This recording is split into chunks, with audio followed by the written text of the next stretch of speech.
Bota lá, andar bem na toadinha, bem rasteirinho. Perna flexionada, tá? Ela vai ficando discretinha no chão. Meu joelho Perna tá pelado, flexionada. Vai embora. Ela vai pra frente. Ela vai pra frente. Se você, quando pressionar ela de cara, ela não vez de deixar, em vez de ela ir pra frente, ela começa a fazer isso aqui pra cima, entendeu? Mas ela tava só pra frente. Ela sabia só, ele vai acertar. O cachorro não sai na frente não. Ai, Guga, vai não. Ele nem liga, Nem é né? com ele. É assim. Sempre foi assim, gente. Vamos passar por cima. Tem vezes que eu tô montando a cavalo, eu tenho que tirar ele aí. É mesmo? Com ele, ele tá. E o chicote, velho? Mas coitado, ele tava tão feio quando eu veio pra ele que deve ter ele batido. Tá magrelo? Da outra vez que a gente veio, ele tava horrível. Tava parado ali, né? Subia 3, 4 Cebola? legal, ficava sentado aí. Tadinho. Tava com a moita de bicho, né? No centro do rabo.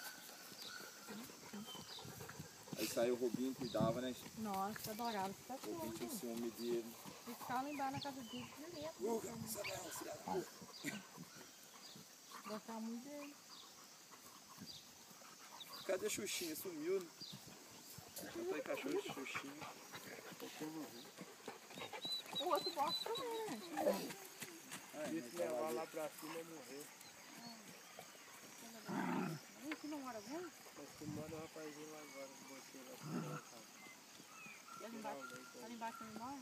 Da perna sua tá esticada muito pra frente, Ana. Bota É lá o joelho, gente. bota lá a paz de novo, relaxa, põe essa perna pra trás, engadinho. É por causa do joelho dela tá machucado. Joga a canela pra trás, tá muito assim, ó. É por causa do joelho dela tá machucado. O joelho, tá O entendendo? joelho te estoporou o joelho. O joelho tá ruim. Manda processar o isso. Tá bom? Não.